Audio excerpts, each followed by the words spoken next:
I'm turning the audio on so people can hear. Say hello. Hey. Hello.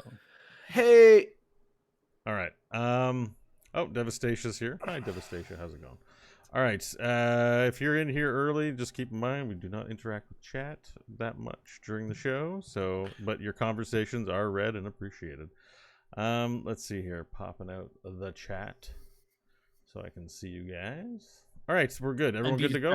That's why Beau never knows what's going on in the conversation. Listen, I've got to learn to be a professional, and these things... I like the other day when he was like, okay, I'm going to say something positive about Google. And we're like, I just said something positive about Google. I did it to Ryan Murphy on Dungeons and Diapers the other day. Like, he was talking about Mario Lego, and I zoned for a second, and I came back in, and I asked him something, and it was clear that I had not been listening or whatever. I think I saved it, but I'm not 100% you know how Beau sure. feels like 3 times an episode on GBB. Yeah. Fuck off. I have a hard time with paying attention. It's not because people are boring.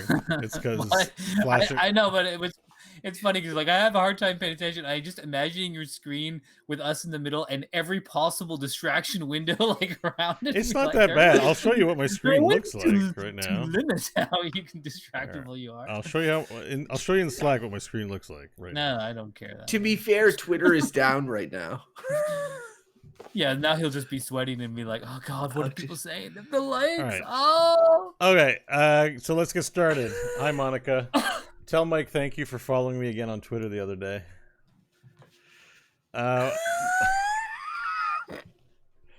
Wait, we need a camera. We need the camera for this. I think Crofton has a confession and apology to make live on the air. I have no confession or apology. He's committing identity theft, and which is, I believe, a crime. And it's just a matter of like how long I want to go before I'm like, what do I do that I actually don't consent to this and want to stop it? Call the police. It would be funny if I sued Crofton for like some huge amount of money, like 100K, and then just went through with it. He's like, okay, Mike, I'll fucking take it. I'm like, you know what?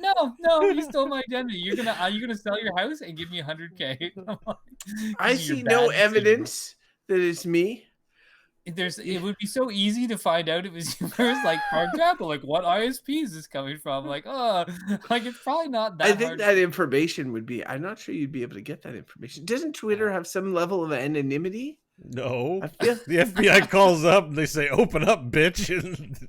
Yeah, but that's for a criminal investigation. I guess identity.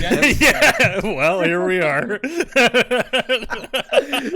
That implies someone doing something they're not supposed to be doing. It can't be identity theft because it's the real Michael Hodgins.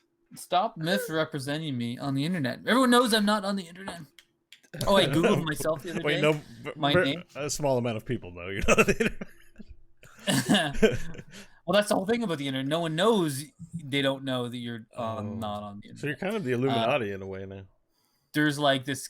I grew up, my name Mike Hodgins. There was like a kid actor on Bones who's called Mike Hodgins. Like, and this is my joke of the day. It's like, yeah, you googled Mike Hodgins, like, and every one of them is more successful than Colin Shrive, including the 9-year-old child. Done way more with his life than I have. That's to be not fair, true. He was a cute kid. I was like, look at this kid. He's wearing that name better than I ever could. I don't. All right. So. All right. You wear the name the best, as far as I'm concerned. Hey, Ziggurat, how's it going? Again, as a final reminder, no interaction with chat during the show. If you could remind people who come in and ask, sometimes people come and like, talk to me. You don't really need to do that. I'm just being overly obsessive about it. Let us get started. You guys ready? Oops, that's not the right thing. All right. Oh, thank you, Ziggurat, for the subscription again. All right, Good, Bad, or Bullshit, episode 251 begins. Lame number. What? Lame number. Keep going. Well, it's the number I got, dude. Episode 251 begins in 3, 2. Hello,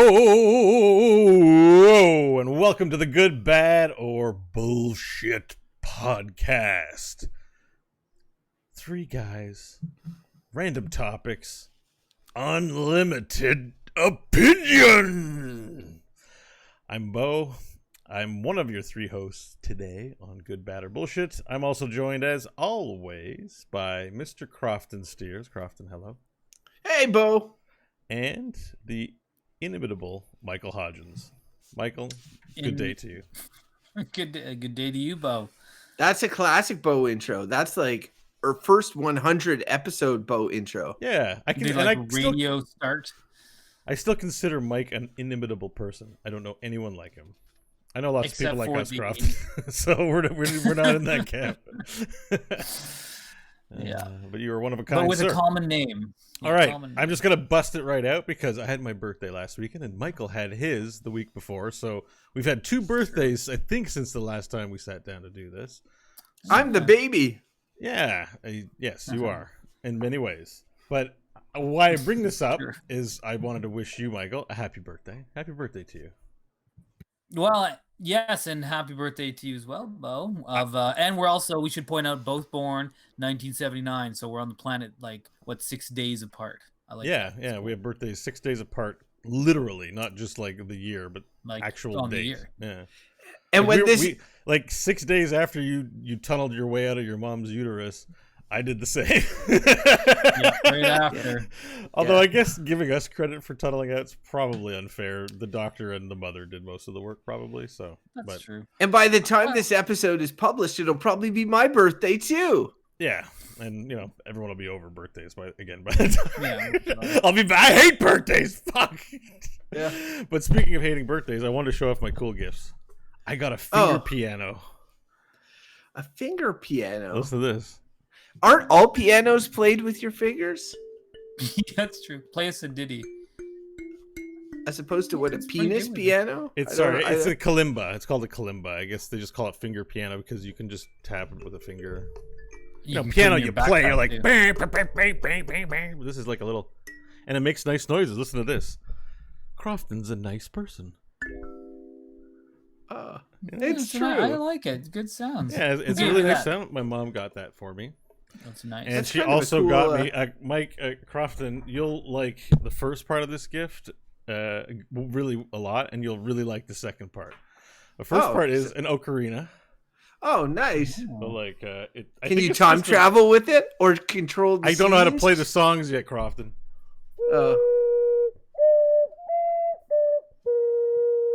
I don't know how to play Great. anything, but I got an ocarina, and Nice. it came with, it's porcelain, I believe, and it came with a nice little stand that I can hold it in. Huh. And this is the second part of the gift, Crofton. I think you'd really appreciate what, Is it a bong? I think you would find lots of other uses for this porcelain hand. Just, it's kind of got a, it's about your size, right? For our audio listeners, I'm holding up a porcelain hand intended to hold up the It's- ocarina, but it It's doesn't really work. big, really huge. It's like it's And- the size of a. Like very as big as manly. Donald Trump's. And hand. the last thing, last but not least, I can't light it up, but I also now am the owner of a staff, a full-length staff to cast magic spells at you, motherfucker. See, Did when you you make went, it yourself, though? No, my aunt made it, and it's battery operated, so this Oh, thing actually awesome. glows really light. But I took it out to put it in my Xbox controller. I'll put some new ones. So in. she made that thing from scratch? Yeah, for you? it's That's paper, cool. like it's paper mache, and like I don't even know what this is, and it has a light in it, and the battery pouch is in here, so you put the batteries in there. And I Oh, go, sweet. I go lightning bolt, shit, and I have to glue that in because I think I knocked it out. But when you went to pick it up, I thought it was a tiki torch. I'm like, why does he have a tiki torch? And then you showed the end, and it was a beautifully made. it's very long. Yeah. I just gotta. I'm just having this mental because as you know, Beau lives in the I own the apartment, and I know the guy lives downstairs. I'm imagining Beau standing in his living room saying, "You shall not pass," and then slams it into the ground and falls through the floor into the guy's apartment downstairs. Well, what is actually funny, because it really does happen, is on Sundays I do the D&D show. There will be dungeons. And we take a midway breaks where I go up for a smoke, and sometimes I wear a hood, like the dungeon man. I have a hood with a cape, and I wear it, and I'll go up for a smoke during break, but I'll wear the cloak out, so I have this magic hood on with these pendants and feathers, and Vaughn's come out, and I'm dressed like a wizard on smoke break. You're like, and I'm a wizard. like it goes all the way down like a gown and everything, and I was like, oh, you know. I whatever. would like you just told Mike now, so he heard it from you, but you live in the same neighborhood. I would have loved it if he heard it from someone else first. Hey, have you seen the Ottawa South Wizard? Like, Yeah, he's comes out on like Sunday nights. he's like on Sundays. You see him around sometimes. He's got like all this Yeah. crap. Like, is he crazy? Do you think he's crazy? It's like Red from Elmer. I'm becoming Red from Elmer. I don't know if you know him, Yeah. Crofton, but I Oh, know Mike knows yeah. Red. I forgot about There was that. a Yeah, homeless guy where we grew up in Elmer, and his name was Red, and I don't even know why. He had red hair. Hey, that explains why he's called Red from Elmer. And he was the actual homeless. I was out skateboarding all the time, so I saw him like on the regular. He lived in the parking lots, and Yeah, he was like a local. It's funny how that's impressive. Like everyone knew that guy's name. Well, it's funny no one knew his name. He was called Red, but everyone knew he was called Red. I think we talked to him once. I think skateboarding kids, right? You're hanging out, and you're just like, "Hey, there's a homeless guy. Hey, dude, like." When you spend a lot He's of like, time, fuck off, leave me alone. Yeah, pretty much. Wait, just to be clear though, was there anything of note about this homeless guy, or was No, he just? I mean, it was very Elmer sad. has. Well, No, but, like, there's the usual rumors. Sometimes when people get to know a certain homeless person, they believe they're secret millionaires. Like I've had people tell me about Yeah, that everyone about thinks that. homeless people in the city, but definitely in Elmer, they're like, no, he's got a lot of money. He's just that way, and you're like, that could happen. He could just be that way, but he was really a wrinkle of a human being, like not a wrinkle, but like a used up sponge of a human being, and. Kind of. There's a lot rougher looking homeless people. Sure. He wasn't that. He was not scary, but he was. You know him, and like you talk to other people you never met, and you're like, Red. They're like, Red. I know Red. Like everyone knows Red. And To be clear, it's because Elmer had one homeless guy. Like Yeah, when I one lived in homeless Montreal, there was a homeless guy on every corner. You're saying Yeah. that what's notable about this guy wasn't that he dressed as a wizard or as Han Solo or whatever. It was just that he was the one homeless guy in Elmer. yeah, I mean, if you want to Pretty increase your social engagement as a homeless person, you should find a smaller population area with fewer homeless people, and that way people will get to know you, and you'll be a big fish in a small pond rather than an anonymous homeless celebrity in the big city, because they're known too, but some of the homeless people that are known in bigger cities are the extremely extravagant ones that have like Yeah. vivacious competition. personalities. They're Yeah. like, hello, would you spare some change for me, sir? No, well, you have a great day. And like everyone, I know that guy. He's yelling on the street corner for every sure. You're right on. If you're going to be a homeless guy, if that's your chosen profession, I mean, let's Yeah, be careful about how insulting we are, but yeah. then you should don't compete with the top homeless guys. Like I will say that I'm there's just this saying guy, there's an analogy to be drawn between social media and being homeless.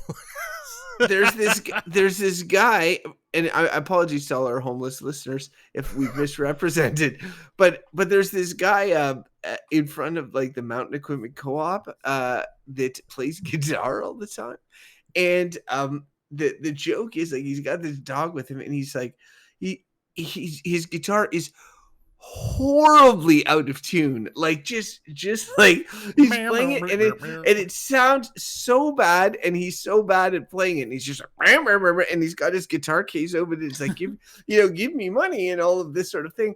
And the funny part is that I have walked by him for going on 10 years now, and his guitar is no more in tune, nor is he any better at playing it. He's made no progress. He's made zero progress, and this is what I think, he's putting on an act as the guy. He's like, look at me, I'm so sad my guitar's out of tune and I suck at playing it, just give me money. What if he got good at playing and then the money stopped coming in? Yeah, like, or he's just like, he's playing it and he's like, well, now you're just regular guitar guy. There's tons of regular guitar guys. I'm not giving Maybe you he money. can play, but he's putting on the show that the people want. Anyways, this is a horribly depraved conversation in a way. Like, I just think we're it'd be funny trivializing a lot of suffering here. but you like throw a but few it's dollars funny. in his thing, and think you're like, you've been at this a long time. And he's like, yeah, you know that 10,000 hour thing? It's fucking bullshit. He's like, I'm on 20,000 hours, and I'm not cut any. I quit my job. I left my girlfriend. I sold my house just to pursue the passion of guitar.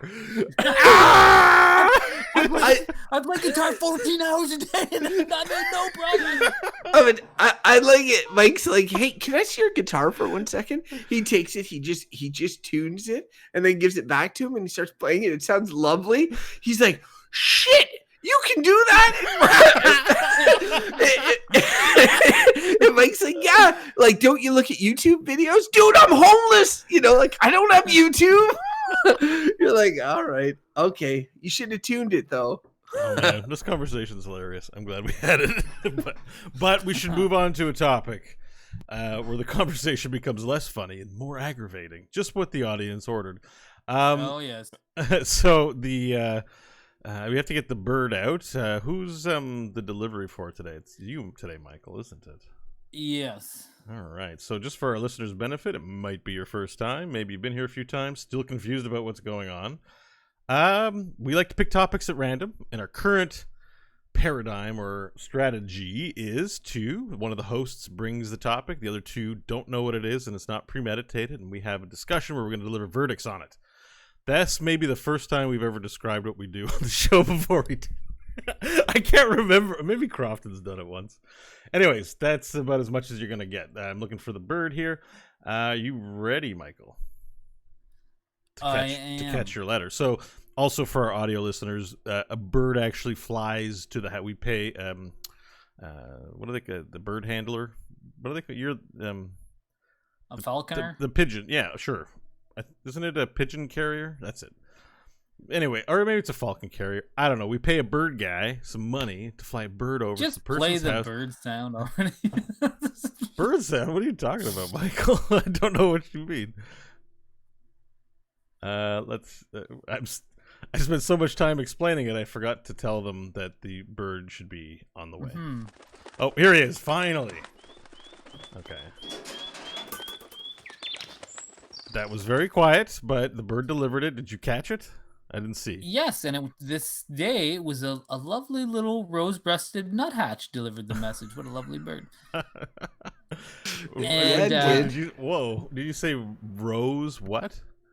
A rose-breasted nuthatch? Rose-breasted. It's a bird. Okay. Has kind of a little bit of a pink belly. Oh my god! Yeah, that's a beautiful bird. Did we talk about this on our bird watching episode? I see those things all the time. They're in the... Anyways, okay. So let me including nuts and breast in the same thing. You really triggered Beau there. And broke him. He's like, I don't know what I'm talking about. This can't be a real thing. I have to see these rose breasts. Yeah. My neighbor, as an aside, my neighbor's always making fun of birders who are ruining mountain bike trails. He's like, the birders. He's like, apparently, what does he always say? A hairy-breasted nut scratcher is what he always calls the bird. He's like, some hairy-breasted nut scratchers out there, so we can't have the mountain bike trail. It does make me laugh. I enjoy the fact that he's got a hate on for birds. Fucking bird watchers, those assholes are ruining the world. Yeah. So maybe that. Okay, the topic today. And I struggled about this for a little bit. And I'll contextualize it. I'll tell you what it is, and then I'll give you the thing. Okay, so it is the rule of law. That's the topic. Okay, now you're gonna law and order. Hey, we talked about this already. So we talked about lawyers on the show. We talked about rules on this show. Mm-hmm. And so this is gonna like touch into this. We talked about anarchy, which is probably similar. Yeah, like, a bit of a counter. We've touched on stuff like this before, and it was a while back. What made me, I thought of this when this is pre-COVID, not too far pre-COVID, mind you. In Canada, we had some of our First Nations were making some protests and shutting down rail lines here in Canada. And then people were like, okay, enough's enough. It's time to like get these rail lines open back up. And it was you would hear all the time someone, the prime minister or premier or someone talk about the rule of law. Like, in this country, we respect the rule of law. And this, so I thought about it then. I'm like, okay, it's bandied about a lot, the rule of law. Mm-hmm. And then more recently, I feel like this has come up a little bit. Donald Trump was sort of talked about or asked if if there would be a peaceful transfer of power, if he didn't win the election. And this is kind of like, again, comes to like in a place where you would respect the rule of law. You'd be like, okay, now it's time for the peaceful transition of power. And that may or may not happen according to him. Mm-hmm. But so I guess I wanted to talk about what this means, and I guess the rule of law is basically just that in a society, you have the mechanisms by which laws are created, rules are created, and that we all have to respect that. That's the society that the rule of law, we all adhere to it, and that makes the society work. Okay. That's the thing. Wait. I have things to say about I think it. I missed it. It's like, don't blink too fast or you'll miss it. Like, what? Sorry, repeat the last sentence. So again, well, Just the our last show is sentence, called please. Good, Bad, or Bullshit. Yeah. And is the fact that, so I guess what struck me about this when I heard, again, the Prime Minister saying in the context of, it's funny, so long back that I can't even remember exactly what the protests were about, that First Nations were, it was in solidarity. Okay, so in Canada, we had these First Nations who happened to, or be lucky enough, this is quote unquote, to have a major rail line come through their traditional territory. And in support of the Tsewutin First Nation in British Columbia that was fighting for control over their ancestral lands or something like that, they said in support of them and solidarity with them, we're going to block the rail line because things weren't going so well for the Tsewutin, I'm sure I'm pronouncing that right, nation. So they did this. This went on for weeks. Goods and services were being stopped. People were like, okay, getting fed up, and then being like, and everyone kept saying, okay, look, this is a country of the rule of law, and they're not respecting the rule of law. But at the same time, I'm kind of like, well, who does the law serve? And how did the law get to be that? And is it in your interest or is it not?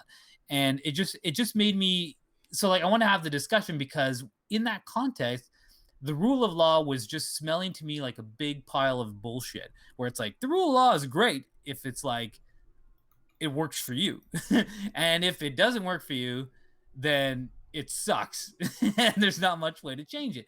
But it's always very convenient to say like, oh, well, the rule of law. Well, there's another vector to that conversation that I'd add to your topic, which is the rule of law is also justification for doing the minimum required.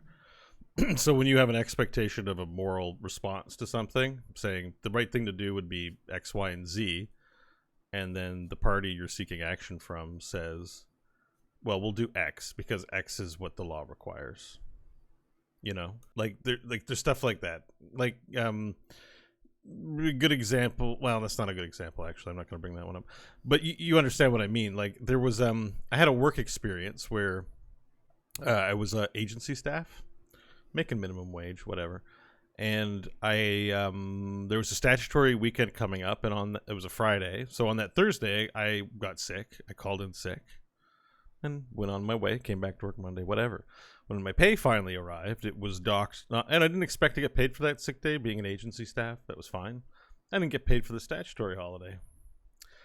And I called them and I said, hey, my stat day is missing here. I don't make very much. You think you can give me the $40 for the day, please?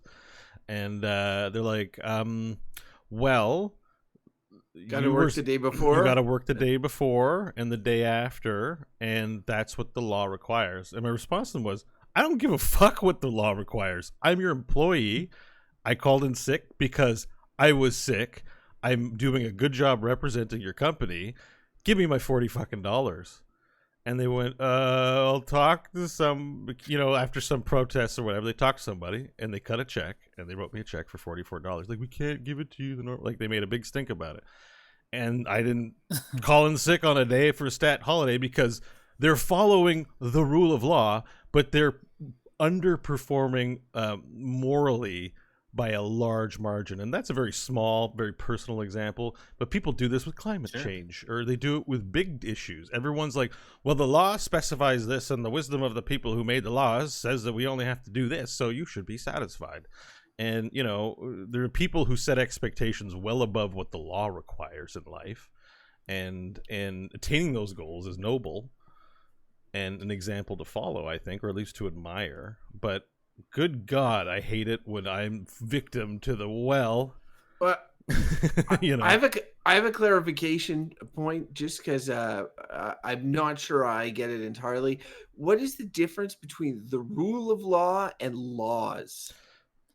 Well, I think not much. We haven't done laws as we did rules, which is very similar.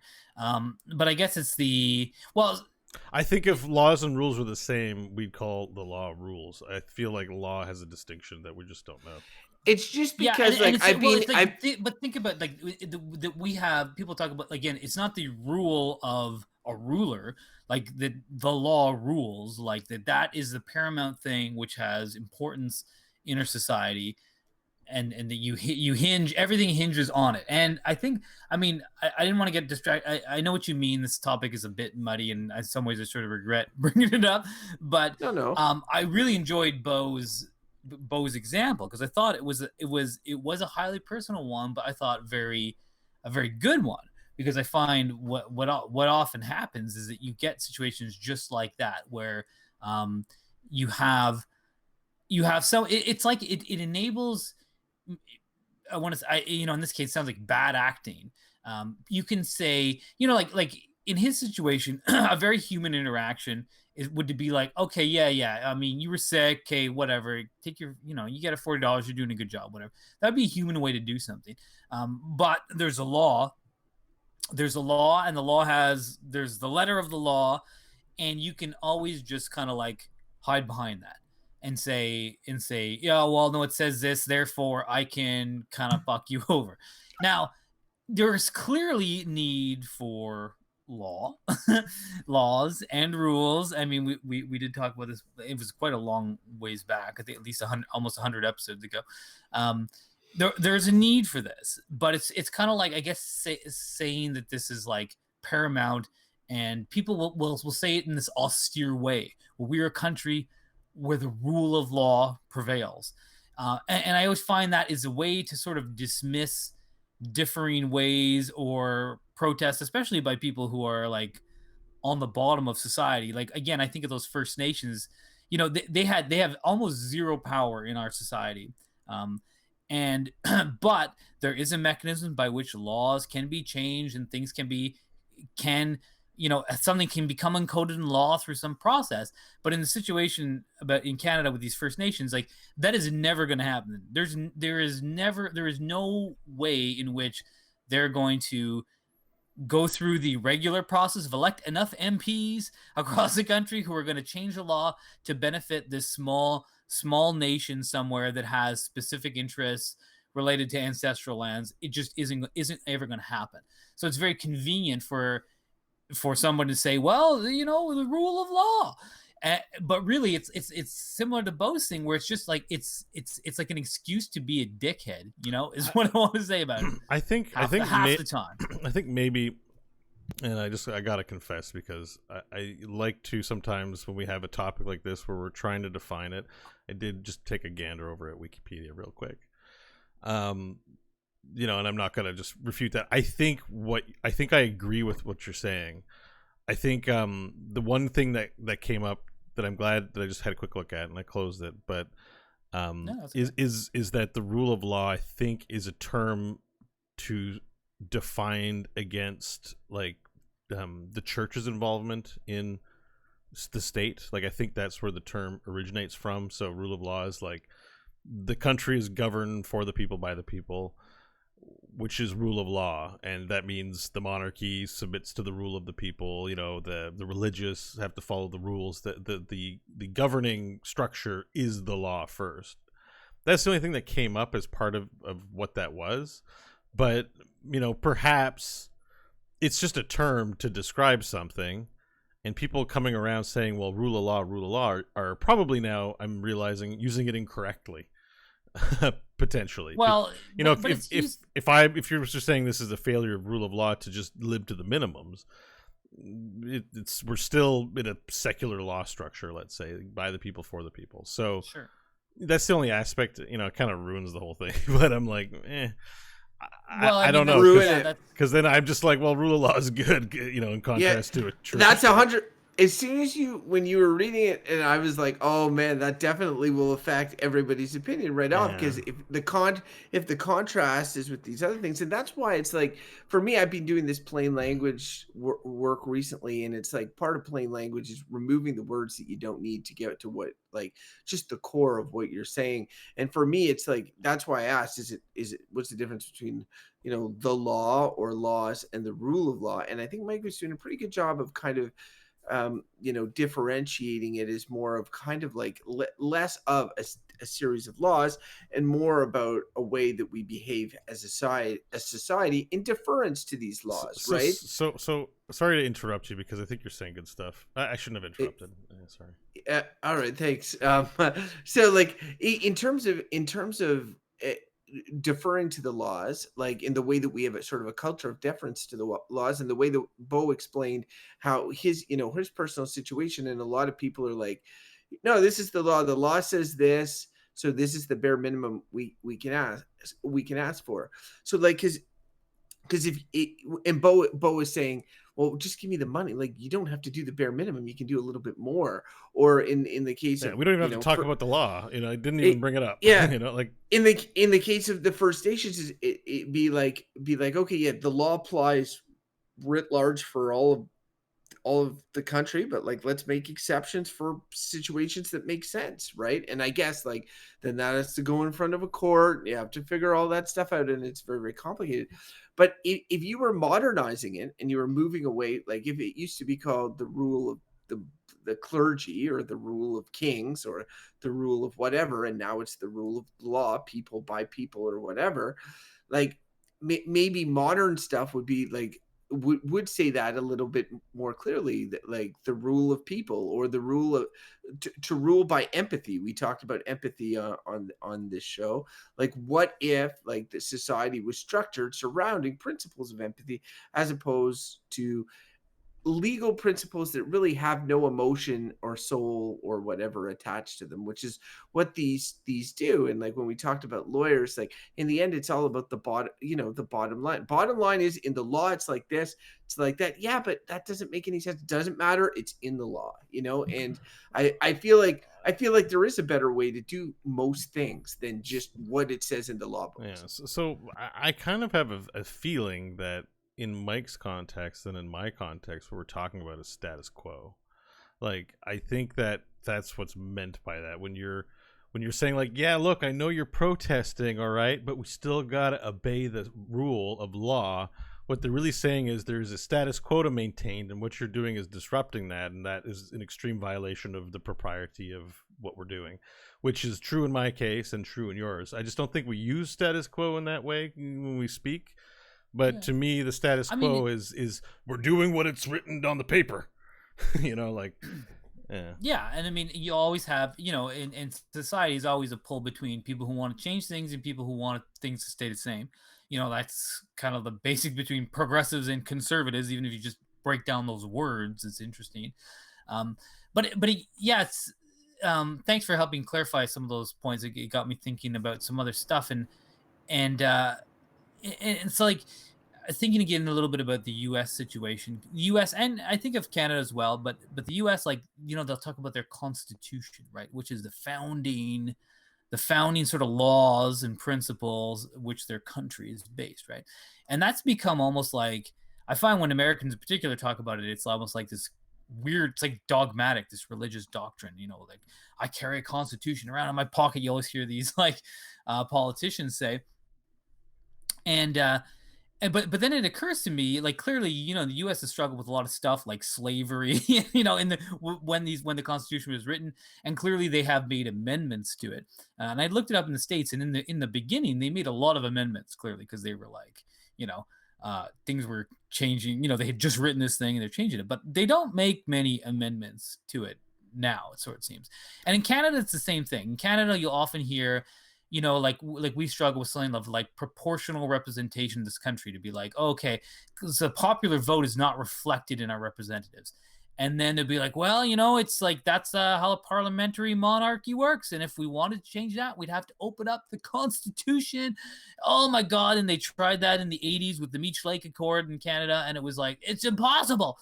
but then you realize that you're under the thumb of this thing, the law, the rule of law, written by people who've been fucking dead for hundreds of years. So in some contexts, like people may, because what is the law, right? It's just like people, and not even just like, I want to say like we all agree on something, because that's not really the case. It's whoever's in power at the time, whoever's able to get in power, and in a democracy, presumably, you know, on paper, it's some by people agree. consensus.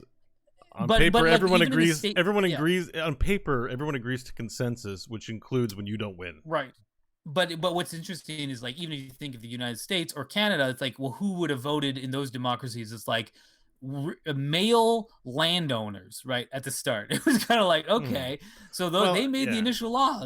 But like democracy isn't intended to be pristine. It's just intended to be better than monarchy and other bullshit. Well, yes, it's moved forward a lot, and it's more inclusive now than it has been.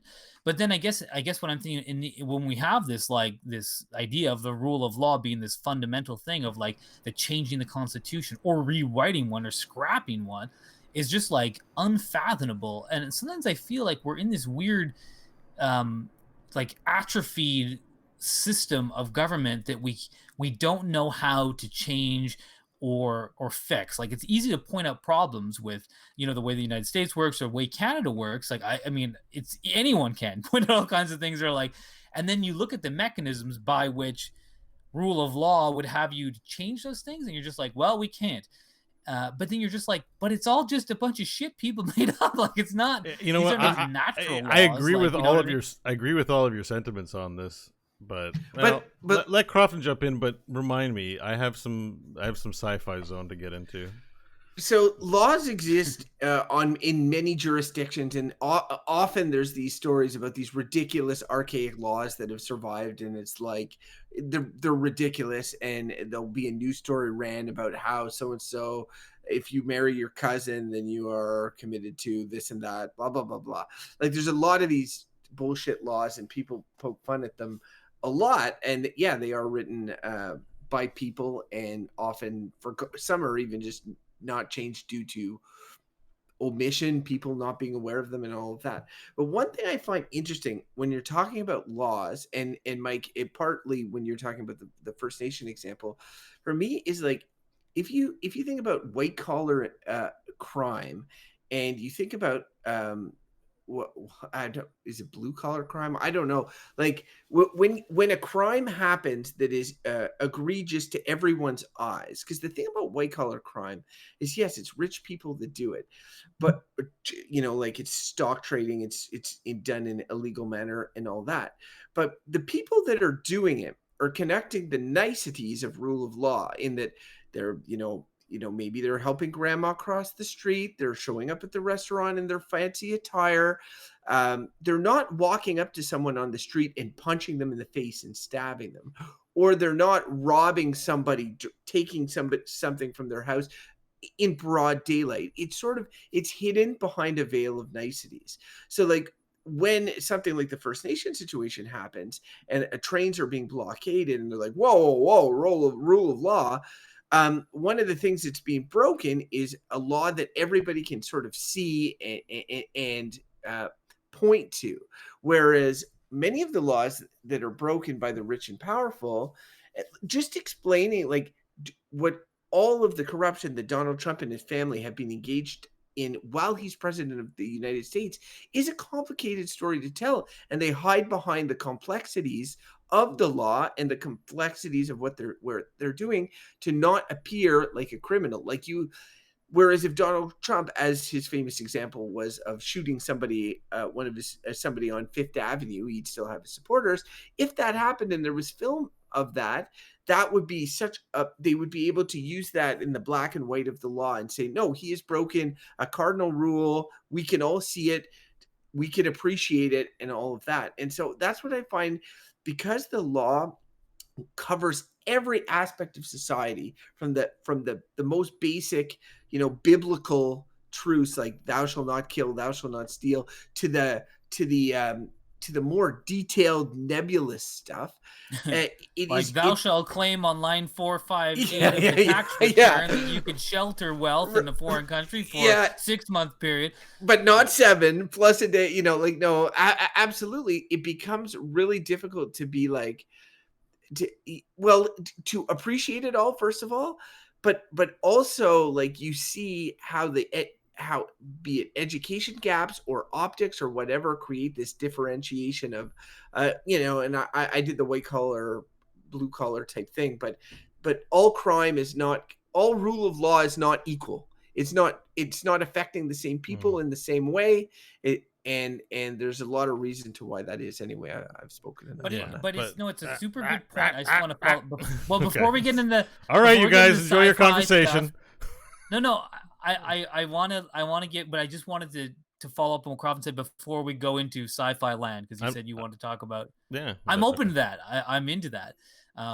But I think that, like, what you were saying about the kind of white collar stuff is, like, really, really pertinent to this because of how, like, how laws get made, and that they're disproportionately serve the wealthy, and increasingly, like, things like lobbyists for the rich. Like, there's all kinds of weird, like my joke about tax law, which I don't understand, and is notoriously complicated and vague and all this stuff. It's only taken advantage of by the people who can hire, like, lawyers and accountants to take advantages of these, like, loopholes in the law. So again, you can kind of be like, and it's why white collar crime seems so unprosecuted, because a lot of the stuff even that Donald Trump is doing is, like, probably technically legal, right? Like, you can pay no tax, if you show losses of for certain billions of dollars or whatever. Like, you can avoid doing all these things. Whereas if you're like, you're some bum who barely has a job,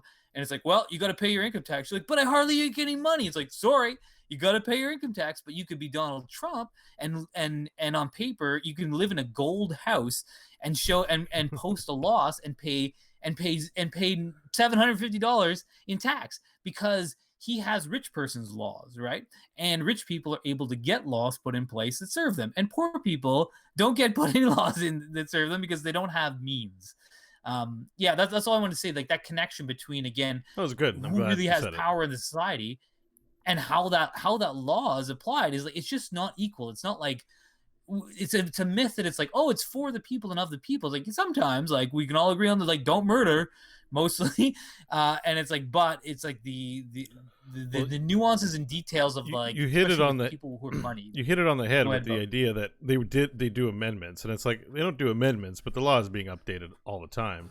The problem is the law is an exception-based system, so you have your basic set of rules, and then you bake exceptions for all the unplanned scenarios that come up. And we're in the process in our democracies today, all of them in the world, of cataloging so many laws and so many amendments and exceptions and judgments to those laws. Not a bad thing, but as your system grows in complexity, so too does our ability to interface with it. I know this from playing Magic the Gathering. Like, you have to like, you can make it complex under the hood, but you're not gonna. It has Magic the Gathering, for people who don't know, has like a 500-page Word document that's their rule book in like 8-point font on their site. You can go learn it and become a qualified judge. It has their own rule of law. It's a very serious sport or game or competitive thing, whatever. And I would go to that, and I had just an interest in finding weird rulings to understand how those interactions work as a pleasurable activity for me. But we make amendments to those laws, and the complexity increases, and then the rate of innovation on the part of bad actors outpaces the ability of slow-moving government to identify those holes and push legislation through that you rightly pointed out is in the most egregious of circumstances, but I think very real, just a proxy government for corporate interests. It's not even about rich people. We have to talk about corporations are entities under the law, and they have lobbyists. I don't know what the situation's like in Canada. I imagine it's similar, but the States, for sure, well-known fact that the lobbyists are there, and that money talks to these people. So this is where we get into the sci-fi bit. It's not that sci-fi, but I'm pretty sure, because I had these thoughts over the past week, so it's interesting that it's come up. But I'm fairly certain, as a prediction and feeling for the future, that government will be so far behind the rate of technological innovation and all the population doing crazy things that they will not be able to keep up with it, become redundant, and essentially outsource to corporations even further until you're living in Mitsubishi land or, you know, Appleville or whatever. And that because I mean, that's what mining towns are. It's not a big stretch of the imagination to imagine that larger structures of governments are going to be outsourced to corporations. That will happen. And then it's interesting because even you know, I don't even disagree. I mean, what's the Foxconn compounds but little countries? I mean, they haven't overthrown a government, but that's not how corporations don't declare war. They take you over. Yeah, right. But would these corporations, would they then make law? Because talking about rule of law, they are still playing by the laws of the land wherever they are right now. The government's in a pinch. They need one of these gigantic corporations to help them out. The company says, hey, we want to own some stuff. We want to have some influence. Then the CEO says, hey, you know, we're really giving a lot of help to you. Maybe make me the leader of your country, and let's make conditions favorable for my company in the law of your country. And then before you know it, I'm the CEO of Indonesia. Like, I don't know which country it's going to be first. I don't know where it's coming from. You just picked Indonesia. I picked a random one, but I'm saying that it doesn't have to be United States. Although I think U.S. is primed for corporate takeover. It's just corporations are not going to declare war. So you're not going to see a big civil war. You're going to wake up one morning and realize, like we realize now, that these tech companies have the whole world by the balls at the current moment. They are changing behavior. They're modifying it. They will have a country maybe after a lifetime, but that's the end goal. If a corporation goes anywhere but up in its desirous direction, up is owning land, owning a country, owning people. Yeah. Well, they don't need to own it to control it. Like, again, it's like it doesn't happen, but those white collar people we talk about, they talk about these things. They're thinking about these things. They're playing chess. Sure, but it's more like they don't even. Yeah, it'd be just as easy to have a proxy government just pass the laws in your favor, anyways, and then you don't have to care, because in some ways you probably want to reserve the right to jump to a different. It'll take a maniacal person. If the laws. It'd take a maniacal person. I think most corporations are like, yeah, you deal with the government bullshit. We'll make money over here. But take not Elon Musk himself, but take a guy like that with a big vision who wants to go to space. Well, what if some guy's like, I solve civilization and I'm a mega bajillionaire. So who's got a country for sale? Yeah. It is kind of funny because it makes me think that, like, you touched on the like complexity of all this stuff. Like, we keep stacking more and more laws. I feel like when you talked about the Magic the Gathering thing, that's like crazy. You know, this is a game, right? And it's like, hey, because all these, it's a complicated game, and society is a complicated thing, right? It's easy to play, but under the hood, it's very complicated. Yes, right. Well, and as you keep adding, oh, this card does. What about this situation? Then so you make up a new law, and then eventually you have this insane pile of laws, and they're sitting there, and at some point, in Crowd talking about, like, these antiquated laws, but I would argue that in the United States, like, their Second Amendment right to bear arms is a stupid law. It is like it made sense at a certain time, and it just ends up killing a whole bunch of people now. It's just like, it's still antiquated, but it's popular, and or well liked or whatever. I mean, it has to do but you end up with with just this your values too. Like, we think that way because we're like, we're not like that. But I guess if you grow up in it, it's hard to. No, and as another counter, like that I can. I mean, I'm a bit off track already, but I had this thought. Whereas, like, you talked about Indonesia, but I spent some time in where was it? In the Philippines, and the Philippines, has just interestingly less laws than Canada, and that is a double-edged sword, right? So it's like in some ways, if you just want to do shit in the Philippines, you can. People aren't going to shit on you or say, hey, you run afoul of some law. In Canada, pretty much, like, you do almost anything, someone will be like, somehow you run afoul of some law if someone wants to call you on it. It's almost annoying. Like, and I think of this experience I had the other day, or thought of the other day. Mm-hmm. One of best experiences of my life, which is a silly thing. It's kind of quite a silly thing. Is I took a 4-hour bus ride where I sat on the roof of the bus, and with a whole, like, literally there was about 15 other guys up there in the luggage. There was farm animals on the roof of the bus. Like there was a pig under me. I realized after about an hour into the journey, I was like, shit, that's a pig under there. And this bus is trucking down this ridiculous dirt road, you know, that is like with huge ruts and like these shoddy wood bridges that look like I built, and this giant bus is going over them. And be like, man, any of these things could fall. And it's like, think of the amount of laws in Canada that would be breached. It's like bridge not to code, you know, road not designed to spec. If farm animals transported in line with regular commuters, people riding on the roof of a bus, you know, like the amount of laws that in Canada would have been broken for me doing that thing would have just been like so many. There was all kinds of laws being broken, and they were like, whatever, we need to get a bunch of shit to this place. Everyone pile on the bus, and look, no one died for sure. There's examples where a bus like that. Yeah, for sure. There's examples where a bus like that crashed and it was horrible injuries. But I got news for everyone. Those bus crashes still happen in Canada with all their seatbelts and everything, and people still die.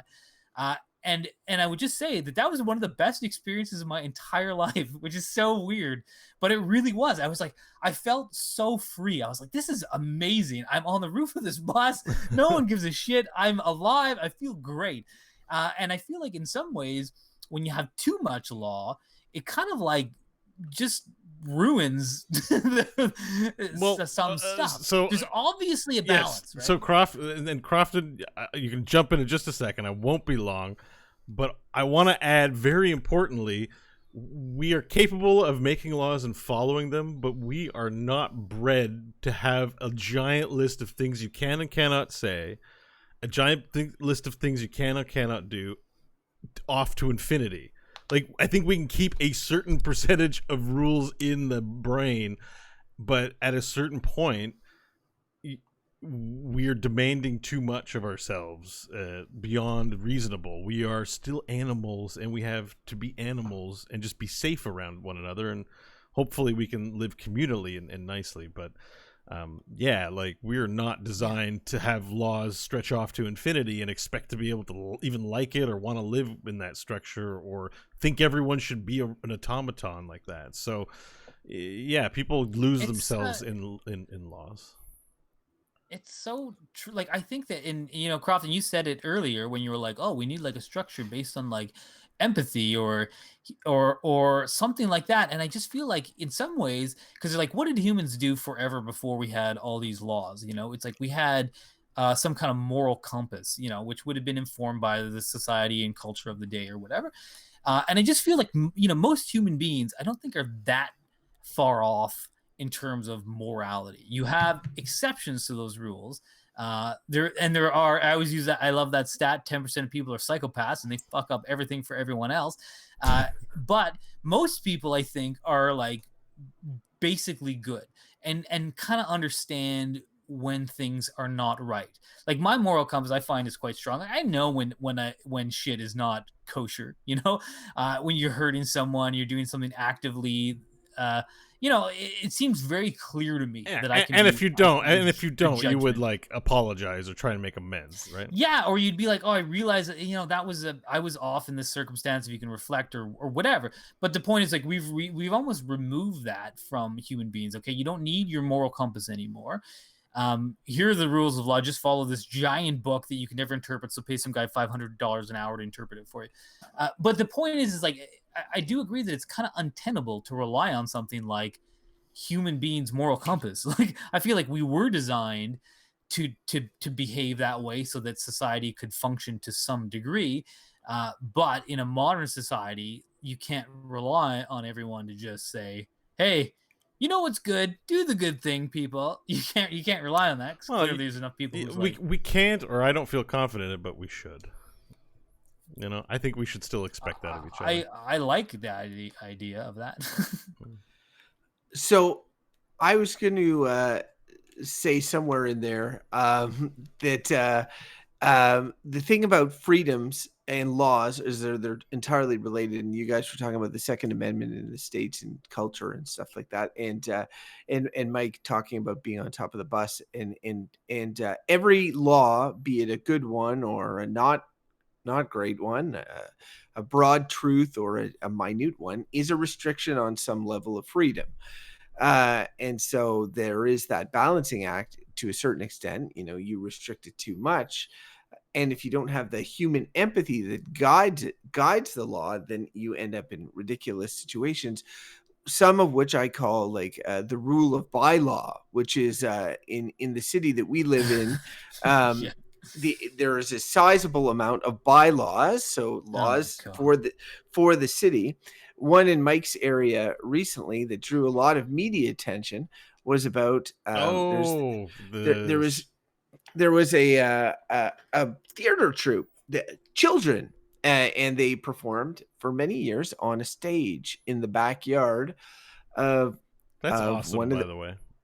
of one of the parents. No, it's not, Beau. I want to And- be one of those parents doing that. Like, I want to have kids now, so they'll do Shakespeare in the back. This is beautiful. Anyways, continue. Now, the problem is, of course, to anybody that loves bylaws, which is no one, the fact that it is not coded as a theater, and that they were performing theater and on a stage, and they had guests, and yes, the guests were neighbors and stuff like that. Well, one neighbor, anonymous, obviously, complained about the noise and called the bylaw officers. Of course, the city of Ottawa shut it down, and said, you can't do this. And of course, drew negative media attention. Politicians got on their pulpits to say like, oh, we're going to do something about this. This is ridiculous. These kids should be allowed to go, the show should be allowed to go on.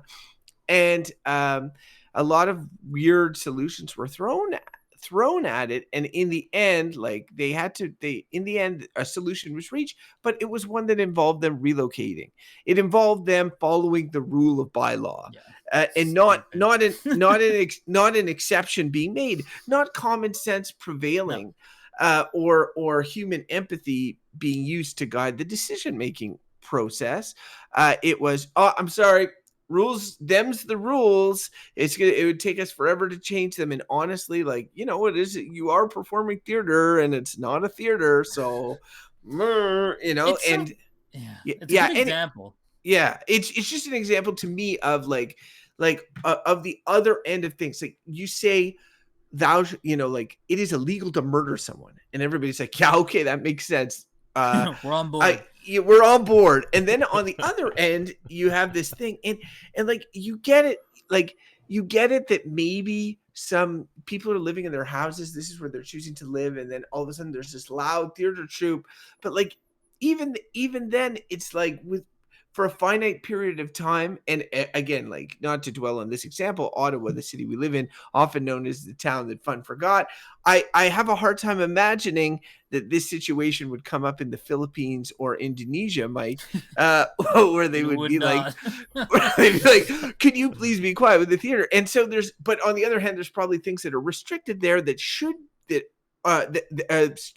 the opposite, things that aren't restricted there that should be, and that are in Canada. So it's kind of like, it's finding that balance that will never be struck, right? Never. No, yeah, and I don't. Yeah, you're right. You can't strike it because it's a sliding scale. It's very situational, and it's funny because it's like you think of that situation, the Shakespeare one, and you kind of want to be like, okay, so that person was able to basically hide behind a law, call a law enforcement, bylaws, a law enforcement entity, not the police, but still, you call them because you can't deal with your own shit. Like, I mean, if there was no law for that, and your neighbor, like, look, maybe it's valid to be like, oh my God, they're rehearsing again all day long, like maybe it grates on your nerves, and it's like, if you live in a community, maybe you go to the person's house and be like, look, I love what you're doing. It's great. The kids are doing Shakespeare, but honestly, like, it's at these times, for this reason, is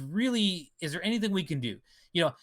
And now this is all presuming that neither of these actors are assholes, and the asshole factor is a big, because all it takes is one of them to be an asshole. If the guy's doing a Shakespeare comedy, he's like, "Oh, you don't like the sound? Well, here, I got 2 words for you. Fuck off." It would be like enough to just ruin that whole thing, right?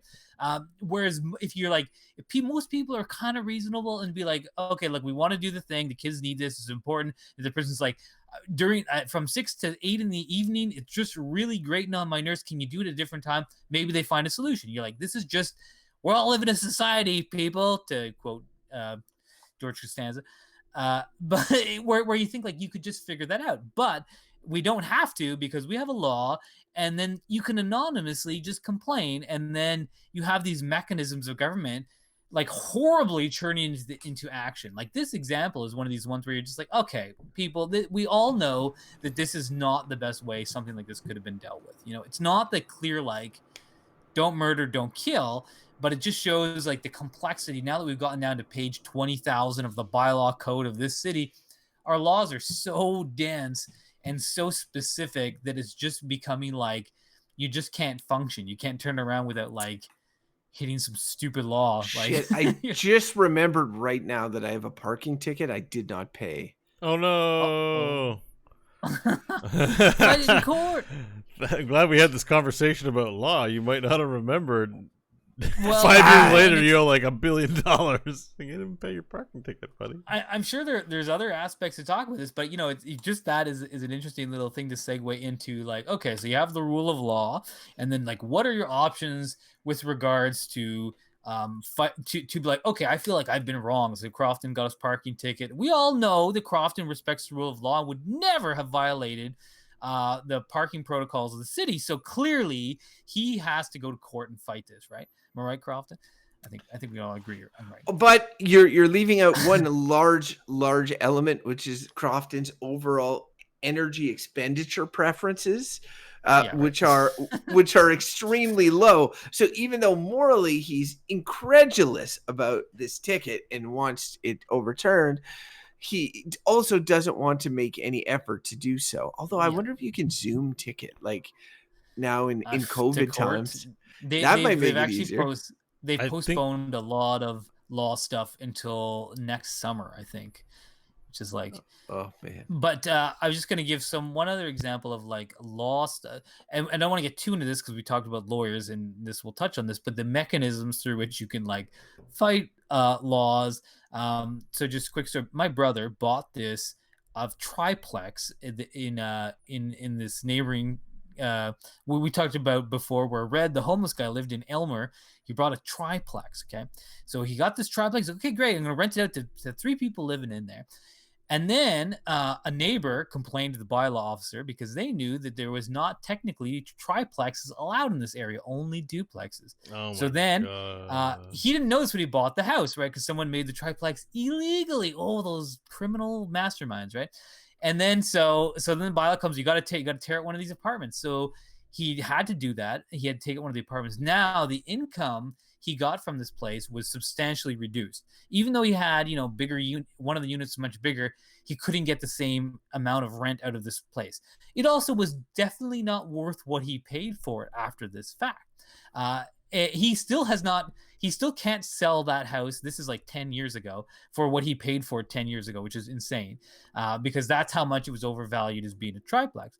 So at one point he was like, look, this person kind of defrauded me. I'm going to try to sue them. So he hired a lawyer, and then so that person got a lawyer, and then court dates were set. I think 2 years this took to slowly unfold, and every time he called the lawyer, it was like another $500. And mind you, this is like just picking up on a bill. And then they go and they're in the courts and blah blah blah, all this stuff. Long story short, in the end, he was suing for he wanted to get like 30,000-40,000 back. The lawyers thought they had enough to stand on. Basically, they agreed to a settlement of like $5,000, which was conveniently the exact or thereabouts the fee that my brother owed the lawyer that he had hired. So he just said, just take it. And the lawyer kept the entire amount of the settlement, and he got fucking nothing. So he could have And just you're not like- bothered suing and had a nice, more free time, Yes, basically. if he had done no suing, he would have got the exact same. And that's a because the point is, problem, like everywhere. Most people do not sue. Yeah. Anyone with a brain in their head, most of the time, don't sue because it's not worth it. Companies, like big companies, will just draw. The only reason they'll sue is if they have a duty to be seen suing, so they can make a claim that something's theirs. They don't necessarily intend to win, but the actual act of suing communicates that you've been wrong. So if you neglect to do that, that can be unfavorable for you in the future. But that aside, most companies are like, fuck, it's an expense, just whatever, give them the thing, solve it, get it out, whatever. Like, because it's just an industry of keeping people busy, like you just described. That's wild, that dude. like that example is one of just like, when you're a small person dealing with another small person, you're not gonna win. The only people who are gonna win are the lawyers. Like, and so you settled, and let's say you take it to court, and then you get the $5,000, but now you owe the guy $10,000. You take a loss for going to court. Yeah, that happens where people pay more, and you'll hear this a lot with like people splitting up, right, and trying to divide their we talked about divorce one time, but like, I always think of it like, we get divorced, just split everything down the middle. Like, I don't think it's going to happen, but fingers crossed. But people instead will hire lawyers, and actually, we had friends who went. I don't remember the details, but they paid so much money to those lawyers. Is the amount in the end. I'm like, man, those lawyers made out with so much money, and they, in the end, because they're, so say you have kids together, right?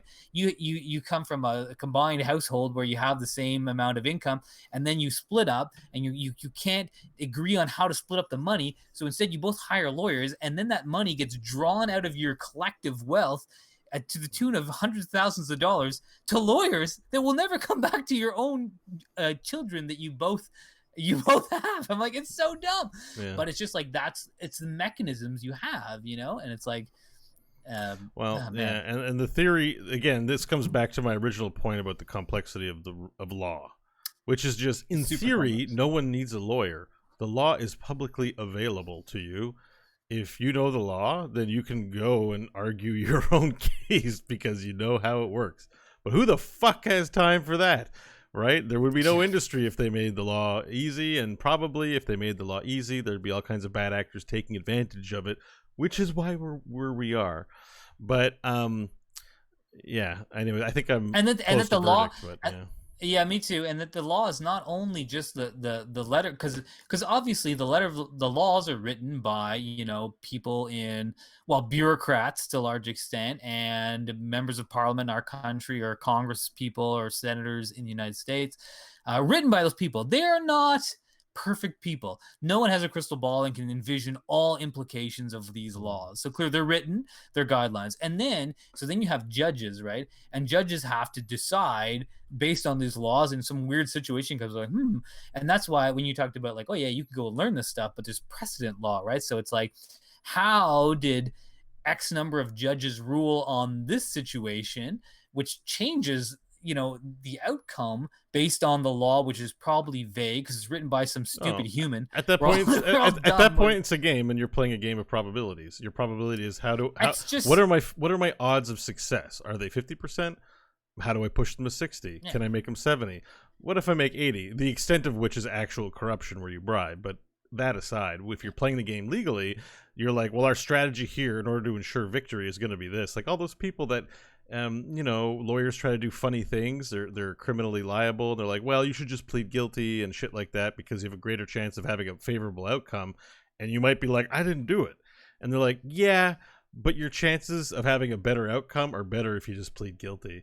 I mean, it's a well-known big elephant dirty secret about the law that is canonized and it's even in Better Call Saul. Like it's dramatized. People know, everyone knows. And yet we do not have a solution for it. I'm in verdict land. Crofton, you got any thing you want to the one thing I want to say. Wait, we had a lot of chat. I think Crofton's due. No, it's okay. I'm good for verdicts. Okay. He's good for verdicts. All right, say your thing. No, it's more of a joke thing. Was just thinking about a judge because the show Judge Judy. Because in some ways it's like because Judge Judy, she's not consulting any goddamn law books during the show. Like when you watch her. No, she's smart. She Because knows it she's- all. No, but it's no. You ever heard of a not thing even- called studying?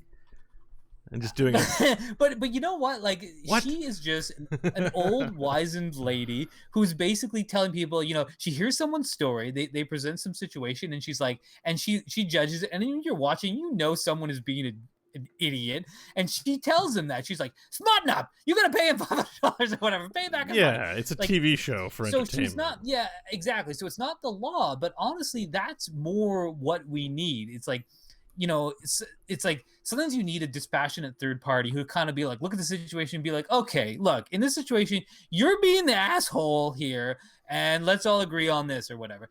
But that doesn't really work that way. But like, No, in some ways, because we need common- just, like, because it's predicated on common sense, and common sense is not as common as we're yeah, like so. But in when you see someone like Donald Trump become the president of the United States, lacking entirely in empathy, like pure sociopath, criminal, and whatever, intelligence. but he's able to become president and set, like have a strong arm many of the lawmaking processes, repeal if- laws. yeah, repeal laws, Easily. executive orders, all of that sort of thing that he is able to do. And you realize like that his judgment is comes from a place of self-interest and not a place of empathy. And so like, just again, the more we talk about it, the more I realize that laws are supposed to be dispassionate. They're supposed to not have any love in them per se. They're supposed to be based on like this. It's laws are black and white. It's either this or that. And I can see to certain people how that has an appeal. I just happen to not be one of those people. I think it just depends where you sit on things. I think if you're like, yeah, law's good with me, no problem. I think then if someone is impugning you in some fundamental way and the rest of the world's like, chill out, man, status quo, then that's where it becomes aggravating. So it's just like, if you're not in that position, you're like, it's cool. And that's the problem I think that's the problem we butt up against. I don't have a real big problem with the rule of law either, but no one's trying to run a railroad through my sacred land, so, and if they did, I'd probably be cool with it because whatever. So it just doesn't bother me. So, but I think if you're just black and white about it and you have a particular case that's deserving of being listened to, like you're the hurricane and you're goddamn innocent, and it took him I just got to see the hurricane speak live, actually. That's one of the, I don't remember anything what he said, but he came to Queens and he did a talk. I mean, he told his story and stuff. It's just, it was years ago, and it was I remember enjoying it very much. And everyone was like, play the song. He's like, I didn't write the goddamn song. It wasn't He told Denzel the Washington. It was the actual hurricane, like the guy who was I in know. jail forever. Okay. He told the story of the hurricane. He's like, fine, I'll just give you what you assholes want, fucking dumb Yeah, he kids. started playing a guitar. He's like, God damn it. He's like, I spent 20 years in jail. I just like if it was Denzel Washington and Beau was like, man, I met the hurricane. And he's Fuck like, off. I've told you like 3 times I'm Denzel Washington. And then the guy next to him is like, check it out, Malcolm X is here. Oh my god. All right, we're going to verdicts on that note. Thanks for that. For the record, Denzel Washington played Malcolm X. All right. All right, for some reason this is coming in really quiet, but I swear there's the sound playing.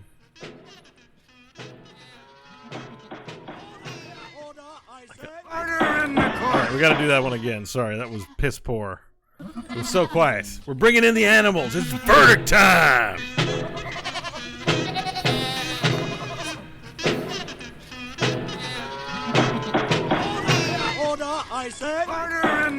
All right. We finally brought order to the court. Speaking of which, we need to reflect on our own laws about how we deliver verdicts.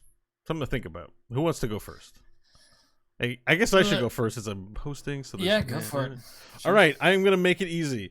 The rule of law, in a certain context, I'm happy to live in a country that values the rule of law over, say, the rule of Jesus Christ or Muhammad or whoever else. No offense intended. Not my cup of tea, even though I think religion is still codified in our laws. It's as close as I can hope for, I think, at least right now. That being said, I definitely dislike applications of status quo. I definitely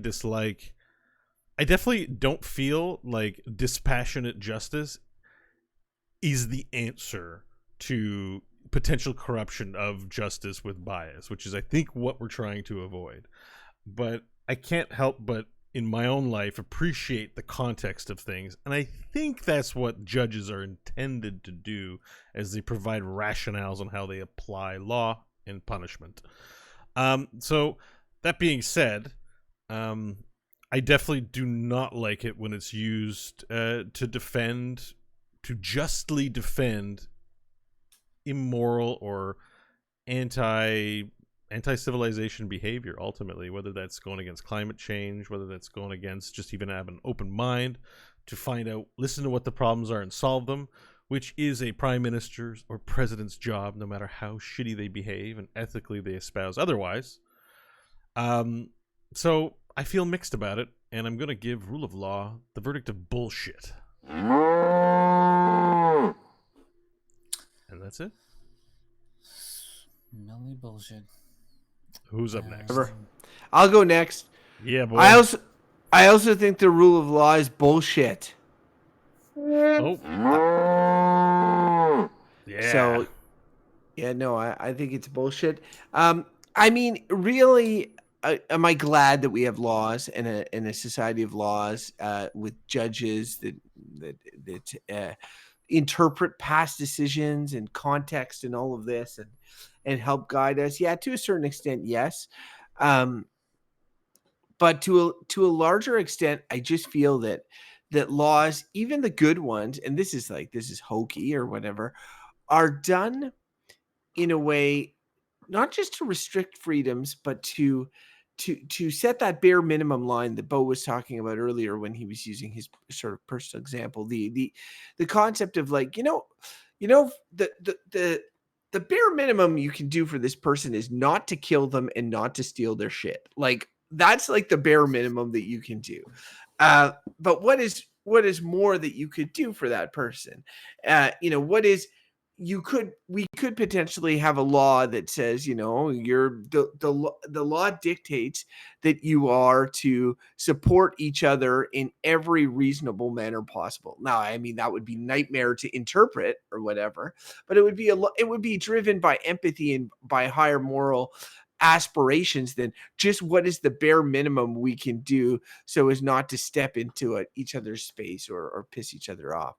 The laws are obviously super complicated. There's tons of laws and bylaws and all of this. Some of the laws are really good. Some of them are complete bullshit. They're supposed to be impartial. Some of them are bad. And some of them target minority groups. Some of them are set by rich people to take advantage of poor people. I mean, there's a lot of negative there, but and there's a lot of good. Some of them even tell you how to have sex. They're messy. Laws are messy. So because of all of that, I'm going to say that the rule of law is bullshit. King Kong ain't got shit on me. That's Denzel Washington in Training Day. Mike, your verdict. Wow. Okay. Well, I think I agree very much with what both of you said, and my initial inclination on this has not changed. And I will also roll out the verdict of bullshit. So it's a full agreement here. And let me elaborate, I guess, a little bit on my bullshit verdict. I really, incidentally, was leaning bad. I almost wanted to go straight bad, based on the fact that it just doesn't even work. Like this is the basic thing. It's like, oh, the rule of law. It's like the rule of law doesn't work. It's like, thou shalt not murder. When was the last time you heard of someone getting murdered? Oh, guess what? It still happens. When was the last time shit got stolen? I've got shit stolen from me. Hey, that was a law someone broke. People still do the thing. So, like, if we were to just say, okay, let's just use our moral guidance and we say we can't do that because some people are assholes and they'll do bad things. It's like, yeah, well, those people are around anyways, and they don't give a fuck about laws. So they'll just keep doing that stuff. And it's like, you want to see them punished. Like, I believe that if you had no laws and you saw someone get murdered, it's like, they would get some kind of retribution if it was clear, what happened. So that obviously is not a way. You can't run a society not everyone can, like that. As much. Sorry. I forgot it's verdict time. I'm like, not everyone can issue a retribution. Like, not everyone's John fucking Wayne. No, dude. I just mean, like, and there's problems with that. I think that it's like laws are the kind of, feeble attempts of humans trying to grapple with complexity and codify it in something that's hard and fast. And that's, if anything, there's a problem with the rule of law. It's that it's trying to pretend that the world, which we all know, and from being on this show a long time, and having these conversations, we know the world is almost never black and white. It is all just shades of freaking gray, and everything is a unique situation almost entirely. So a law that says it is this is almost guaranteed to be wrong or an unjust law as often as it is a just and good law. And as Beau, I think both of you said, but basically it's like, and if the law is serving you right now, you're going to be like, this is a great law. I love this law. And as soon as the law is being a pain in your ass, you're going to be like, what a shitty law. God, well, we got to overturn this, and that's clearly just the way it is. So I feel like the rule of law doesn't really work, and it infuriates people, and it gives you some mechanisms, but I think it's a borderline a corrupted system. And if you ever want to just see how bad it can fail, watch, what was it, Filthy Rich, the documentary about Jeffrey Epstein, and you're just like, God damn rich people. That guy was truly evil and just sort of just went on his merry way for decades because he was a big billionaire and able to do whatever the fuck he wanted because the rule of law doesn't really apply to the rich. And but anyways, you have to suspect I can't think of a better system. Sorry, just with Epstein too. You have to suspect too that he made an enemy, and that's why you're hearing. That's why what happened. You know what I mean? Even on the face of it, it doesn't. I know it doesn't matter, but I don't go to it really can seem like that. And I mean, honestly, when you watch that, you're like, it is primed for conspiracy shit theory. But I don't take there was a conspiracy. There was some level of conspiracy, though. I mean, there was a conspiracy. He rubbed elbows with yes, yeah. We don't know what and to what extent. Want to hear. But there's things we don't know. Yeah, but I mean, and they seem rather important. But would I be surprised that a guy like that would just kill himself? Not at all. Like, I mean, not. No, I'm not meaning crazy conspiracy. I just mean he did have secret business like that. That is known. Anyways, that guy skirted laws for a long time. Did not work because he's rich, basically. The point I was trying to make was not the particulars of the conspiracy. It was just that the reason he was brought to justice might not be because of the purity of justice. It's because someone took justice and hammered it over his head out of revenge or something like that. Well, that's possible. Whatever. I'm saying, have you guys? Anyways, I don't want to get on a side tangent. Oh, all right. Actually, it's my turn to take control of the show. So if you want to hit one of us on the head with a hammer, please don't. Or with what? I don't know. Don't do any of that. Don't incite. I'm inciting violence. I should stop. But if you want to tell us what your opinion is on the things we discussed today, rule of law, status quo, Epstein, maybe skip the Epstein stuff. I don't, but send in the emails to us at goodbadbull@gmail.com. If you do send in your email to us, we might read it. Just make sure it's not a super shitty one because I skipped those. And finally, if you happen to be watching live on Twitch at twitch.tv/goodbadbull, or we're streaming on my channel the last 2 episodes, twitch.tv/Beau Schwartz, and you're like, what is the show? What are they doing? How can I find out more? Goodbadbull.com. There you'll find links to subscribe to us on Google Play, Stitcher, although why do I keep saying Stitcher? It's just habit, I guess. Apple Podcasts, Google Play. We're on Spotify, and I got an email about Amazon having a music service, so I'm looking into getting us up on there too. Yeah, you can find us everywhere. Like us on Facebook, follow Twitter, all that shit. This section of the show would not be complete without some inquiries about where you can find us individually. Now, you can find me at beauschwartz.com. Pretty straightforward. Crofton, people want to find out more about what you're up to, the cool things that you do. How can they do that? Oh, you're muted for the moment, so we'll need you unmuted, please. Sorry, I was double mute. Which sounds like it sounded like you had a fart. So you're just like, let me make sure it's muted. Let me just double check this thing. People who want to follow my wise tweets can follow me on Twitter at Crofton Steers. Beautiful. Don't forget, listen to Dad. He's got a diaper show. Michael, if our listeners want to find out our Dungeons and Diapers with video games and child rearing, Michael, if our listeners want to find out more about what you're up to, where can they find you? Well, you just have to listen to good old Good, Bad, or Bullshit. It's the only place I am on the internet. But thanks for including me in this segment anyways, Beau. You're welcome. I include you in all the segments, of course. You're inimitable. Inimitable. Inimitable. And Crofton and I are imitable. All right, so I guess that wraps up this portion of the show where we give you all the boring-ass details of where you can find us. And now... Jeffrey Epstein conspiracy theory! Yes! Yes! Actually, I don't have very much. I don't listen. The Epstein stuff doesn't interest me that much. But what does interest me is I heard the other day that apparently they are working on satellite technology right now where they can point a microphone pretty much at any house or any structure, find the people in the building, and just listen. Like, no more tapping phones or tapping your internet. That they're working on satellites right now that can just zero in on rooms in buildings and just listen to your conversations. So pretty soon, Big Brother will be a thing. It seems like they should just watch you live on Twitch, Beau. Yeah, but what about what am I doing when I'm not live on Twitch? That's what the government really needs to know. Smoking while wearing a wizard robe. Yeah, you outed me. Thanks, dude. It's just funny because people love to whenever those big scary revelations happen, be it with data, be with what else, everybody sort of says the same thing, which is like, well, my shit's so boring, nobody's gonna give a shit, nobody's gonna be listening to my house or whatever. But it doesn't change the fact that it's scary ass shit. Like I'm sure that if the FBI targeted my house and they heard me like playing video games or whatever and were listening, they would be bored out of their goddamn mind. But I still don't want them to listen to me playing video games, or I would stream on Twitch. No one's gonna listen. Like, it's funny. Everyone talks about that. I don't want someone listening to me. And just imagine, like, everyone is worried about someone else listening.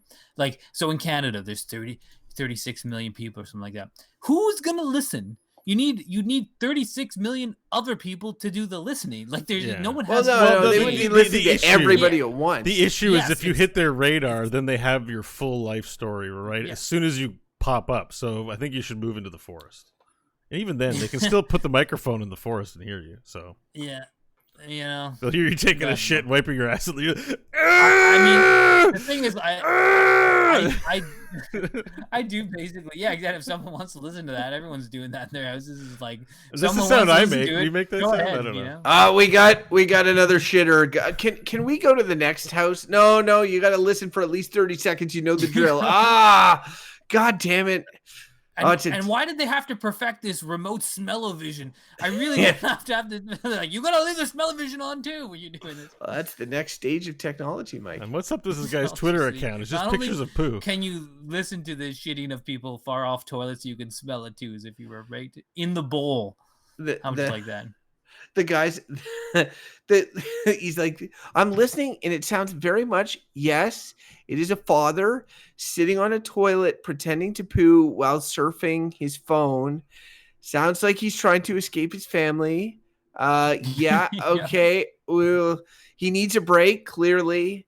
Oh, child's knocking on the door. What's that? He's feigning constipation. Oh, he's like, it's a doozy. He's like, this man is not very ethical. Note that Shouldn't on the eat file. That Arby's yesterday. Oh, I think now I hear he's having a heart attack. Yep, he's definitely having a heart attack. He's breathing fast. He's dropped his phone. Whatever he was watching is played on it. The door is unhinged. Everyone's broke in. He's dying, and there's porn on his phone, and the mom is yelling, "End the show!" I did it. I did. But see, that's a good thing. The paramedics would come. That would be justification. They're like, we better call the paramedics. He needs help. And then boom, they would be there and the life would be saved. So, that justifies the technology. Those are great things you said, Croft, but the show has ended. It's over. You're on the wrong side of the rule of law, my friend.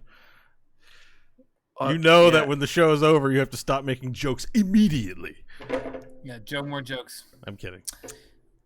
Well, thanks, guys. I did think it's funny after I was like, because we all felt a bit tired. I was like, oh man, I picked a horrible topic. But Yeah, we really gotta let it. Like, if we're like tired, man, you just gotta be like, I'll write that one on a piece of paper and bring it up in the next 3 episodes. Well, I did, and it's like I kept like, is this a good time for this one? I don't know why. Mike's like, it was between reality shows and the rule of law. I couldn't decide. We already did reality shows, so we're fucked either way, I guess. I'm just like, but I'm just, it's my turn next week, so hopefully I'll think of something stupid like, you know. Well, I'll be tired, both like existence, good, bad, or bullshit. I'm like, the meaning of existence. Like, and I know I said the topic was existence, but let me tell you about the hive mind. To be fair, Mike, I think it was a good topic. It's just it was a great topic. Although I think I didn't have it tonight, but I wanted to ask if you wanted to change the term to status quo is what I put on there, but we can leave it. It's rule of law. That's what we talked about. No, I think rule of law. We'll I mean, status quo is like the way things are. Like we didn't really talk about. I wasn't really. It didn't really make that connection, so I don't think we'll do that. But that's why I brought it up too, was to try and see if we wanted to just like shift it, but we didn't, and it's okay. I don't know why I'm saying all this stuff. You're like, because I already said it. The rose-breasted nuthatch gave me the verdict, and I read it. Rule of law. Muddy or convoluted as it may have been. No, but I think we did all right. I think it was good that we clarified that little bit. I think everyone said great stuff, and it was great. And Ziggurat says GG. It sounds so realistic. Oh, he's referring to his toilet. Sorry. I thought he's like, this podcast sounds so realistic. Like, it's like, a real one. It smells like I'm right there in the house. It's amazing. All right, guys. I'm actually really tired. I'm going to let you go. All right, so you can go hang up. See you later. See you, boys. Yeah. And good talking to you, Michael. From my darkened chamber. From your darkened chamber. There, now it's just us two on...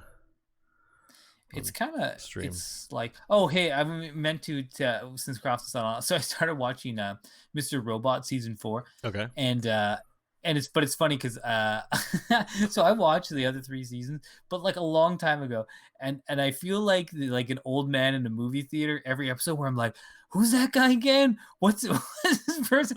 It's like a dense enough show of stuff going on that I'm like, if you have any amount of time lapse between you last watched it, or I'm just like, I don't know what the fuck's going on, but at the same time, I don't want to reinvest the time to watch 3 seasons of this show to catch back up. You know, which show was it again? Mr. Robot. Oh, Mr. Robot. Okay, so I just missed the first part. Sorry.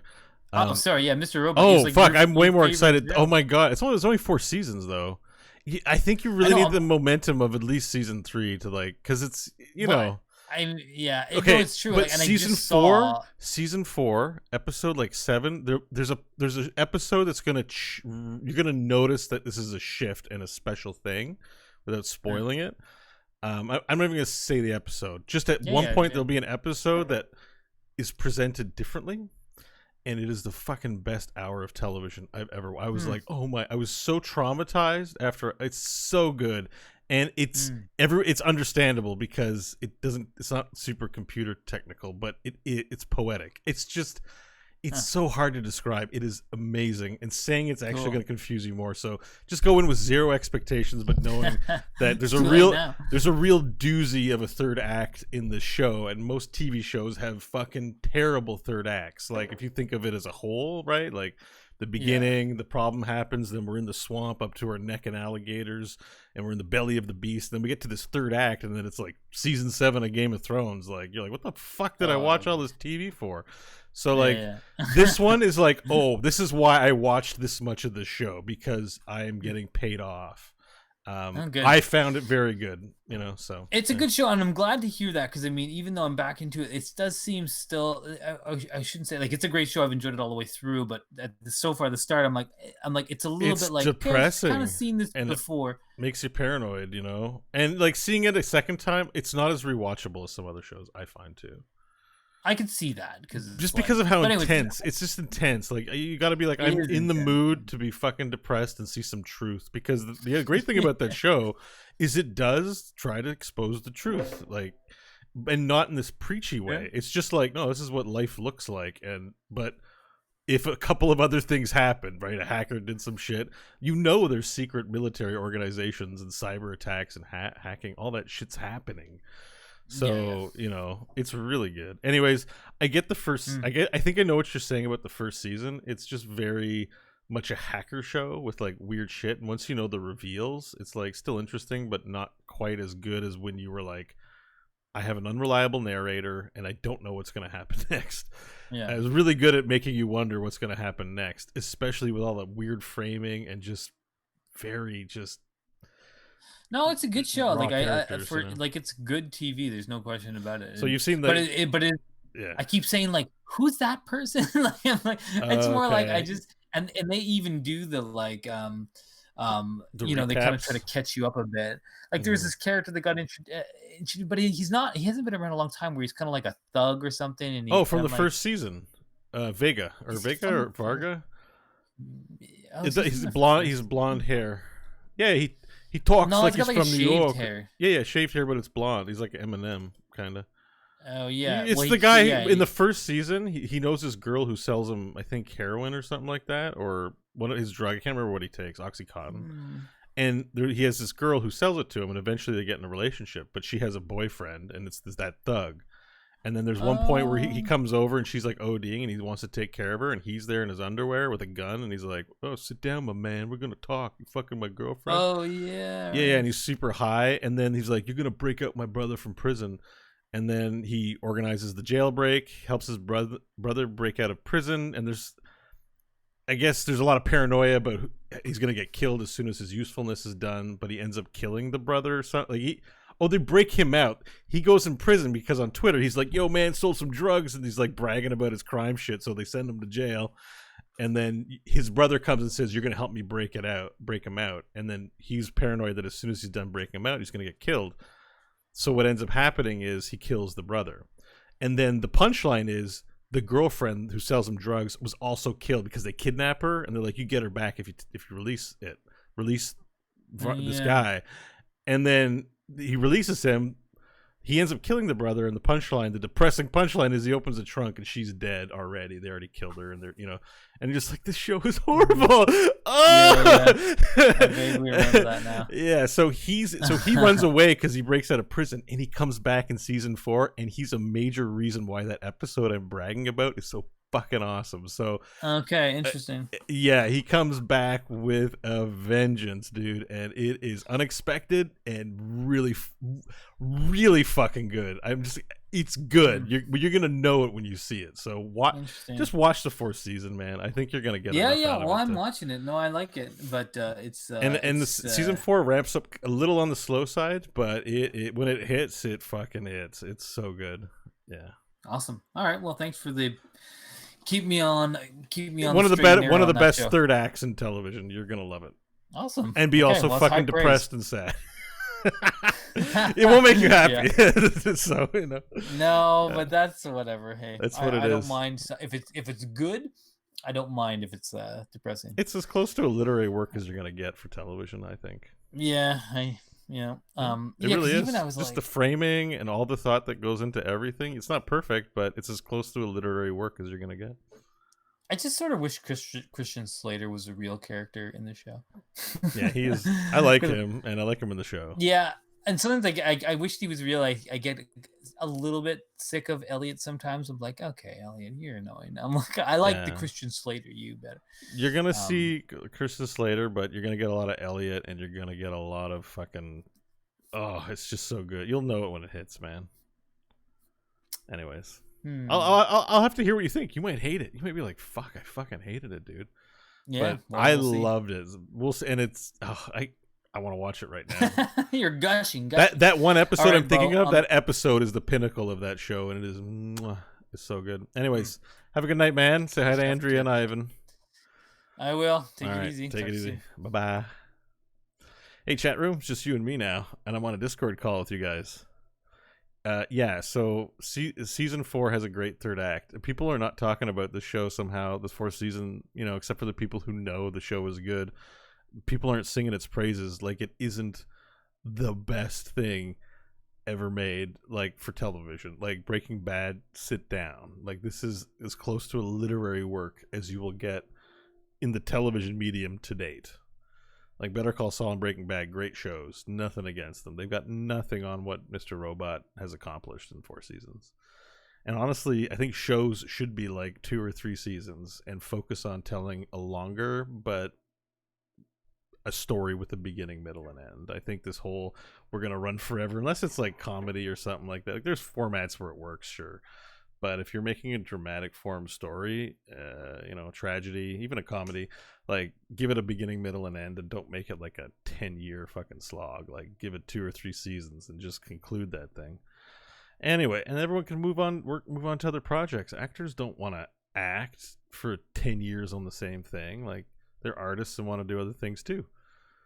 So I think those kinds of gigs were great for actors at the time when TV was a thing and you got a regular gig, but it was always beneath certain people to work in TV because you were just there working in television and it was a steady check and it was hack work.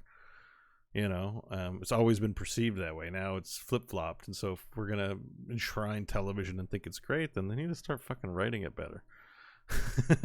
Like I can't spend a week of time watching their videos and get like such shit for payoff.